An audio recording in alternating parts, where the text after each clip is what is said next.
At the time, it was widely assumed to be a classic rock and roll death. The 27-year-old guitarist had been drinking on the night he died, and traces of drugs were found in his body. When he decided to take a midnight dip in this swimming pool at his luxury Sussex country home, he got into trouble and drowned. That, at least, is the official version. But fresh evidence in a book just published throws new light on the rock star's death. Author Terry Rawlings claims that this man, Frank Thorogood, murdered Brian Jones after a row about money. Cockney builder Thorogood was employed to renovate Cotchford Farm, the country hideaway Brian Jones bought near the Sussex village of Hartfield only 8 months before he drowned. Last summer, for the first time since the rock star's tragic death, Thorogood returned to the farm with former Rolling Stones road manager Tom Keylock to tell his story of what happened on the night of July the 2nd, 1969. He was in the bottom, down there, right down the bottom. Yeah, I called out to Anna. Yeah, she come flying. She dived in. By that time, I'd lifted him up. It was a story Thorogood stuck to almost word for word for 25 years. At the time of Brian Jones' death, there were only 2 other people with him at the cottage besides Thorogood: Brian's blonde Swedish girlfriend, Anna Volin, and a local nurse called Janet Lawson.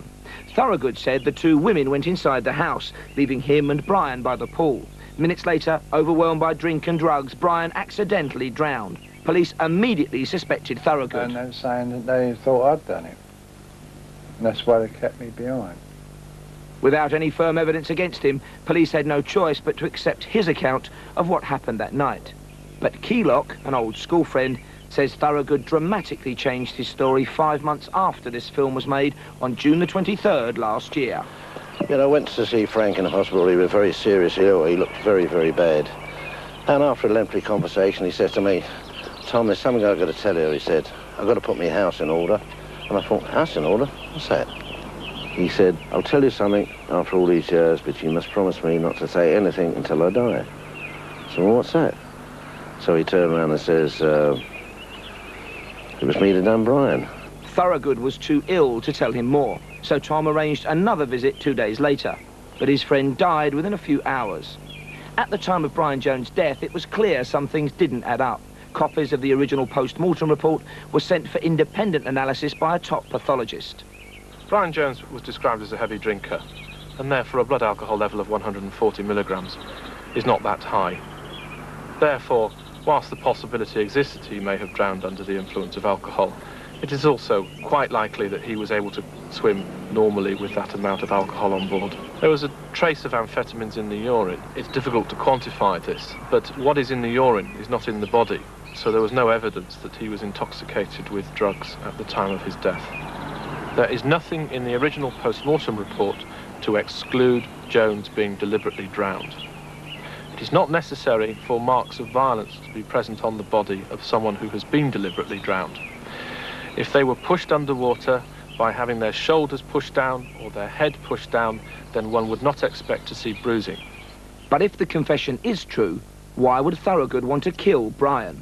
To discover a possible motive, we need to look more closely at Brian's life. By the time he invited Mick Jagger and Keith Richards to join a band called the Rolling Stones in July 1962, 20-year-old Brian was already the reluctant father of 3 illegitimate children. Brian was clearly determined to live fast. Sadly, he was also destined to die young. When Brian bought Cotchford Farm in November 1968, his career with the Stones was nearly over, as he found himself increasingly frozen out by the songwriting duo of Jagger and Richards. Brian's prodigious intake of drugs and drink and repeated scrapes with the law meant he was fast becoming a liability. 3 weeks before his death, the rest of the band decided to ditch him.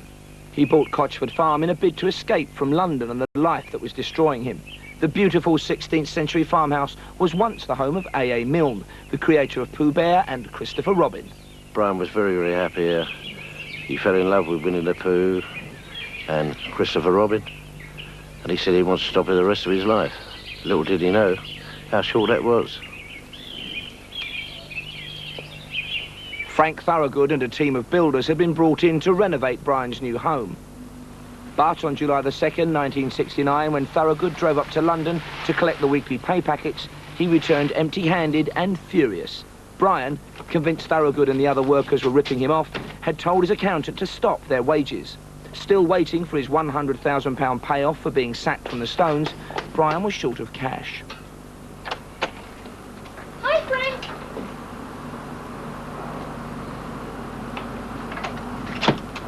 just drove all the way to London and there's no money available. Now, don't take me for a month. Don't tell me to come. Thorogood confronted Brian in the garden.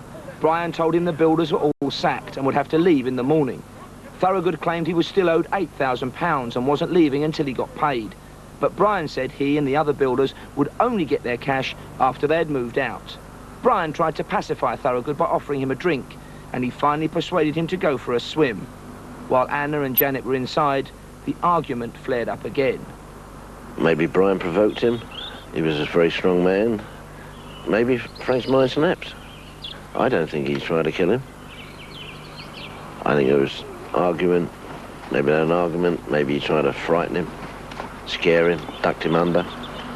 And it all went wrong. The first task for Sussex detectives reopening the case has been to trace surviving witnesses. I spoke to Anna Rowland in Sweden, and she confirms the events of that night. She cannot add anything substantial, only that she could not understand why Brian Jones, a strong swimmer, died of drowning. I've tried to trace Janet Lawson. I've been unsuccessful. I've tried to trace her through various friends. Obviously, she would be a key witness, again, to confirm what happened that night. And I would be interested, obviously, to speak to her. If there was any element of a struggle, there may have been noise, a crying out for Brian Jones, leave me alone, or something like that. And both girls made no mention of a cry. Obviously, they're aware of swimming, but they weren't aware of any struggle within the pool. I've spoken to various workmen that were laying carpets that evening. But there may be other persons that were present in the house that evening during the day that I haven't spoken to, and I urge any person who's got information in relation to this death come forward, and I'll treat it with an open mind. The story Thorogood gave police in 1969 left many questions unanswered. Having been to similar drownings in my service as a detective, I would have liked a more detailed statement than what was given at the coroner's court. He must have had it on his conscience for a long time, after 25 years. He must have lived through something really... If he done what he said he done, to me, he must have been living a hell of a life with that on his conscience.